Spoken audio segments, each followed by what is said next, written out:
to just say we're reluctantly in the New Zealand bubble, are you open to allowing direct flights from New Zealand before other international flights? That is potentially an option, and we're having a look at that, Lundy. You know, how we got to the point of being in the bubble, I think we've dealt with that. We don't need to go back through that again. I'm very confident that we've found all the people that had arrived. We've had a chat to them, and it may be, given that's where we find ourselves, that it's just as easy to have international flights from New Zealand come here. So we're having a think about that, and if we can get that done, then I'll be able to confirm that at the appropriate time. Has he spoken to Jacinda directly about potentially New Zealanders flying directly into Melbourne? No, I haven't. I spoke with her on Saturday night about their election victory, but I haven't spoken to her since then. But yeah, I don't know that I'd necessarily need to have a conversation with her about that. I would just make the point that none of the you know, drama or whatever you want to call it of the last few days is any reflection upon those New Zealanders who are travelling here. I just want to make that point. We may finish up Lundy. It may just be easier for us to have those flights come here, given that they are from a low virus place. But let's have a look at that. That's not a flippant thing. You need to be, you know, obviously cautious and careful about doing that. But that's something that we're having a look at. Premier, as you yourself have said, it's a low virus place. Was it a bit of a reaction, the way that you responded to the Kiwis? No, I don't think so. I've made some comments that I stand by. I don't think it's ever good, and I'm sure that other premiers in other states would probably have a similar view.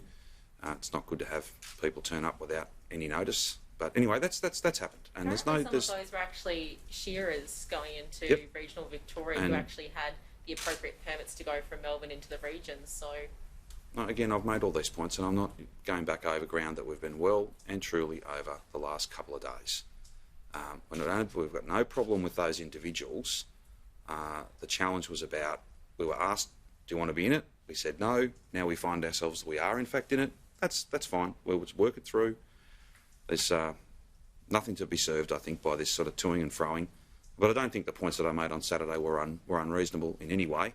But that's in the past now, and it may even be that the easiest thing for us to do, given where we're at, and given the effect of national policy settings, it may well be just as easy to have those flights come here. But again, that's not entirely a decision for me to make.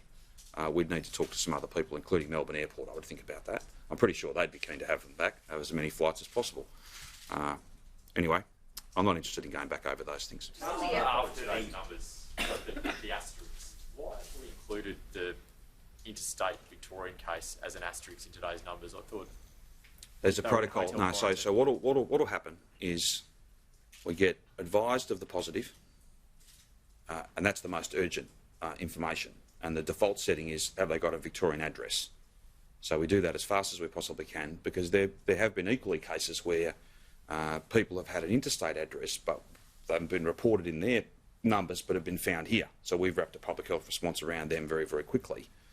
So it's just one of those things that, from an abundance of caution, you report the number, and then you work very hard to make sure that you know where the person is. And if it turns out that they're not in our state, but they are a Victorian, and we've had a few of these, just like we've had, I think, Lundy, some people who had a regional Victorian address. And you remember when we were very, very delicately poised, could we take the two steps at once in regional Victoria? We had, I think if memory serves, we had a couple of cases where we thought they might have they had a regional address, but they'd been in Melbourne the whole time. So it's just that abundance of caution. We assume that they are where their address says they would be, and then if that's not the case, then we can. Better to take a number out than not to have put it in the first place, I think. You said this has happened before, though, but we've never had an asterisk before. Why are they being half-added now? I'm not sure. I'm happy to follow up on that. I'm not sure. I'm not sure whether the asterisk relates to that individual or whether it probably should better relate to, and I haven't seen the tweet, or whether the asterisk might better relate to the person who's had it some time ago and has retested as positive and is likely to be shedding the virus and has therefore come up as a positive, which the expert panel may well rule as a false positive, or a positive but not infectious, or some term in between those. The way the tweet's composed, it would suggest it's the interstate Okay, person with Victorian address. I'm not sure about how consistent we've been with whatever the plural of asterisk is, but I'll follow it up. What's the process once the inquiries report is handed down? How long will you need to look at it, and how long after that will we see return travellers starting? It's very difficult to say. Obviously, we need to know what's in that report. We need to know what's put to us in terms of things that we should do for the future. But we'll make it public as soon as we get it, and then it's not, I think, unreasonable for us to perhaps take a little bit of time just to think about that. But we will take the decisive action needed to make sure these sort of mistakes just can never happen again, regardless of the context. I'd love to be able to say date X flights will be back, because I know there's a lot of people who want to travel into our city and state. I just can't provide that answer now, but I will be able to soon.